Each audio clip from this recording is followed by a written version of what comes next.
Alhamdulillah. Wassalatu wassalam. Ala Rasulillah wa ala ali wa sahbihi ajmain. Amma ba'd. A'udhu billahi minash shaitanir rajim. Bismillahir rahmanir rahim. Ma kana Muhammadun aba ahadim min rijalikum walakin Rasulullah wa khatamin nabiyyin wa kana Allahu bikulli shay'in alima. Rabbi shrah li sadri wa yassir li amri wahlul 'uqdatam min lisani yafqahu qawli. My respected elders and hangaftoota kiyya kabajamoo akkasumas obboleeyyan kiyya jaalatamoo hunda keessanuu naga islaamummaatiin assalaamu alaykum wa rahmatullahi wa barakaatu jechuun isin simadha. Nageenyi rahmanni fi barakaan rabbi subhaanahu wa ta'ala hunda keessan irratti haa jiraatu. Be on all of you. The topic of this mata dureen haasawaa galgala kanaa Muhammad sallallahu alaihi wasallam peace be upon him kitaaban amantii addunyaa garagaraa keessatti kan ji'uta. Namoonni hedduun hubannoo dogongoraa islaamummaan amantii haaraya kan jaarraa 14ffaa dura hundeeffamee jiru qabu. which came into existence 1400 years ago. Akkasumas Nabi Muhammad sallallahu alaihi wasallam hundeessa amantii kanaati jiru. Dhugaan jirtu garuu islaamummaan jalqabumarraa kaasee dachii tanarra ture. Gaafa ilmi namaa dachii tanarra jiraachuu jalqabarraa kaasee islaamummaanis dachii tanarra ture. Nabi Muhammad sallallahu alaihi wasallam hundeessa amantii kanaati miti. Isaan ergamaa xumuraa fi goolabbii rabbii olaaneeti. Isaan ilma namaa cufaaf ergaman. Of Allah subhanahu wa ta'ala, of Almighty God, which was sent for the whole of humankind. The glorious Quran says in Surah Fatir, Suuraa Faaxir suuraa 35 aayat 24 irratti وَإِن مِّنْ أُمَّةٍ إِلَّا خَلَا فِيهَا نَذِيرٌ. ummanni tokkolleen kan akeekkachiisaan isaan keessatti hin argamin hin jiru. Suuraa Ra'd suuraa 13ffaa aayat 7 irratti walikulli qawmin haad ummata hundaaf qajeelchaan jira jedhe. We sent a guide. Quraana keessatti maqaan nabiyyoota 25 ibsamee jira. Fakkeenyaaf Aadam, Nuux, Ibraahim, Muusaa, Iisaa, Muhammad hunda isaanii irratti nageenyaa jiraatu. Nabiyyoonni 25 ta'an maqaan isaanii Quraana keessatti ibsamee jira. Rabbi subhaanahu wa ta'ala Quraana keessatti suuraan isaa suuraa 4ffaa aayat 164 irratti akkasumas suuraa Gaafir suuraa 40ffaa aayat 78 irratti akkana jedha. Ergamtoonni seenaa isaanii siif himnee fi kan seenaa isaanii siif hin himinis erginee jirra. Kana jechuun maqaan nabiyyoota hundaa Quraana keessatti hin ibsamne. Kan Quraana keessatti hin ibsaminis ni jiru jechuudha.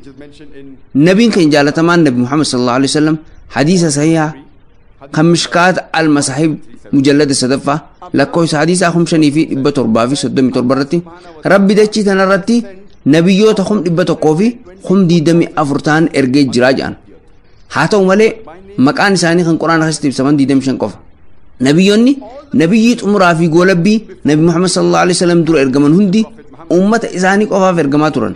Dhaamsi isaan qabatanii dhufanis hanga yeroo murtaa'aa qofaaf hordofamaa ture. Ergamtoonni Nabi Muhammad sallallahu alaihi wasallam dura dhufan hundi ummata naannoo wayii qofa jiraatu jecha ergamaa turan. Fakkeenyaaf Iisaan yookaan Yesuus Kiristoos alayhi salaam gara Yahudoota yookaan gara Bani Israa'el qofa ergame.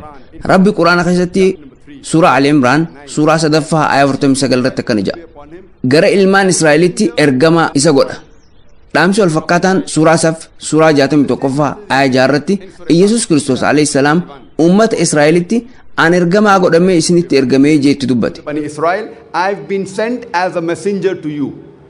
And this same message is even repeated in the Bible. It's mentioned in the Bible. Macaafa keessattis dhaamsi wal fakkaataan ibsamee jira. Wangeela Maatewos boqonnaa 10 lakkoofsa 6-5 irratti Yesuus Kiristoos barattoota isaatiin akkana jedhe. Karaa warra azaabaa irra deeminaa. Azaaba jechuun eenyu faadha? Warra Yahudaan ta'an jechuudha. Warra Hinduu, warra Muslimaa jechuudha. Karaa warra azaabaa irra deeminaa. Ganda warra Samaariyaa illee seeninaa. Karaa mana gara hoolota Israa'el warra karaa irraa maqanii dhaqaa jedhe. Dhaamsa wal fakkaataa Wangeela Maatewos boqonnaa 15 lakkoofsa 24 irratti ibsameen Yesuus Kiristoos arraba isaatiin angara hoolota mana Israa'el maleen ergamnee jee dubbate. Kana jechuun akka Quraanaa fi Macaafaatti Yesuus Kiristoos alayhi salaam gara ummata Israa'el qofa ergame jechuudha. Haa ta'u malee Nabi Muhammad sallallahu alaihi wasallam ergamaa xumuraa fi goolabbiiti. For the children of Israel. But Prophet Muhammad, peace be upon him, was the last and final messenger. I started my talk. Wayita asoo khiyya jalqabu aya quraanaa isinii dubbisee ture.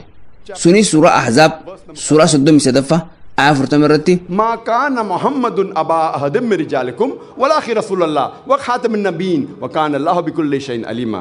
Muhammad isinirraa abbaa dhiira tokkooti isin taane garuu inni ergamaa rabbiitii fi xumura nabiyyootaa ta'ee jira. Rabbiinis waan hunda beekaadha. Nabi Muhammad sallallahu alaihi wasallam ergamaa rabbii kan xumuraa fi goolabbii waan ta'eef musliimoota qofatti hin ergamne, araboota qofaafis hin ergamne. Suuraa Anbiyaa suuraa 21ffaa aya 107 irratti wamaa arsalnaaka illaa rahmatan lil aalamiin alama hundaaf rahmata taasifnee malee waan biraatiif sin ergine jee dubbate. The worlds as a mercy to all the creatures, as a mercy to the whole of humanity. Rabbi dhaamsa kana suuraa 7 suuraa 34ffaa aya 28 irratti akkana jechuun ibse. وما أرسلناك إلا كافة للناس بشيرا ونذيرا. Nuti nama hundaaf walumaa galatti gammachiisaa fi akeekkachiisaa goone malee sin ergine. Garuu irra hedduun namootaan beekan. Nabi Muhammad sallallahu alaihi wasallam nabiyyi xumuraa fi goolabbii waan ta'aniif isaan boodaan ammoo nabiyyiin biraa yookaan ergamaan biraa waan hin ergamneef ummata arabaa fi muslimaa qofatti hin ergamne. Isaan ilma namaa cufatti ergaman. Nuti musliimoonni quraanni kabajamaan kalaama rabbii ta'uu isaa waan amannuuf akkasumas wahyii xumuraa fi goolabbii ta'uu isaa waan amannuuf waan quraanni nutti himu cufa ni fudhanna. Akkasumas Nabi Muhammad sallallahu alaihi wasallam ergamaa xumuraa fi goolabbii ta'uu isaa ni amanna. Dabalataanis ergamaa ilma namaa cufatti ergaman ta'uu isaa ni amanna. Haa ta'u malee namoonni musliman ta'in quraanni kalaama rabbiitii dubbii juun fudhatan. Kanaafuu Nabi Muhammad sallallahu alaihi wasallam ergamaa rabbii kan xumuraati. Akkasumas isaan ilma namaa cufaaf ergaman kan juun fudhatan. Sababa kanaaf namoota musliman ta'in amansiisuudhaaf gargaarsaa fi qajeelummaa ayaa quraanaa takkatti fayyadamu. Akka namoonni ayaan tun da'awaa namoota musliman ta'in itti godhuuf furtuu ijoodha. Rabbi suuraa Ali Imraan suuraa 3ffaa aya 64 irratti تعالوا إلى كلمة سواء بيننا وبينكم. gara dubbii nuuf isin jidduu jirtu kottaa. Wayita namoota haala amala garagaraa qaba waliin haasofnu akkuma quraanni nu himetti gara dubbii nuuf isin jidduu jirtu kottaa kan juu fayyadamna. Kanaafuu waa'ee Nabi Muhammad irratti sallallahu alaihi wasallam kitaabban amantii garagaraa maal akka dubbatan haalaallu. Namoonni musliman ta'in kitaabban hordofan sanniin itti ni amanu taanaan kitaabban isaanii keessatti wanti kun yoo ibsamee jiraate akkasumas kitaabni itti amanan sun rabbi irraa dhufe jedhanii yoo yaadanii dhaamsa kitaabban kanneen itti amanuu qabu. If it's mentioned in the scriptures, if they consider it to be the word of God, then they have to even believe in the message of the scriptures. Let us first discuss jalqaba irratti waa'ee Nabi Muhammad sallallahu alaihi wasallam kan kitaabban amantii hinduu keessatti ibsame haalaalu. Kitaabban amantii hinduu bakka gurguddaa lamatti qoodamu. Shruutii fi simiriitii jaaman. Shruutii kanneen jaaman kanneen rabbi irraa buufaman kanneen hubatamuu danda'anii fi kanneen namni dhaga'uu danda'e. Akka hayyoota amantii hinduutti shruutiin jecha rabbiiti jaamee amanama. Inni kunis bakka lamatti qoodama. Veedaa fi Upanishad jaaman. Jecha afaan Sanskriit kan Veedaa jiru jecha Viid irraa argame. Beekumsa kabajamaa jechuudha. Veedaan akaakuulee 4 qaba. Isaanis Rigveed, Yajurveed, Saamveedii fi Atharvaveed. Kitaaban Veedaa kunniin yoom akka barreeffaman wanti ifatti beekamu hin jiru. Garuu akka namicha Ariyaa Samaa hundeessee kan Suwaamii Saran Sarasvaatii jedhamutti Veedaan waggaa biliyoona 1 fi miliyoona 300 dura buufame. Haa ta'u malee hayyoonni hinduu hedduun isaanii Veedaan umrii waggaa 4,000 qabaa jedhan. Kitaabni kun jalqaba biyya kamitti argamee kan jiru hin beekamu. Kitaabni kun jalqaba nama kamitti kenname kan jedhamus hin beekamu. Shakkiileen gurguddoon akkanaa kunniin kitaaba kanarratti ka'anis arras kitaabni kun jecha rabbiiti jaamee amanama. Akkasumas kitaabban amantii hinduu keessaallee kitaaba haalaan amanamaa fi kabajamaadha. Kitaabni lammataa ammoo Upanishad jaama. Maqaan kun jecha Sanskriit kan uppaa yookaan ammoo dhihoo ni yookaan gad akkasumas shad yookaan taa'uu jedhu irraa argame. Walumaa galatti dhiyaatanii gad taa'uu jechuudha. Wayita barattoonni hayyootatti dhiyaatanii taa'uun barumsa irraa baratan Upanishad jaama. Kunis beekumsa wallaalummaa balleessu jechuudha. Upanishadonni 200 oltu jira jedhama.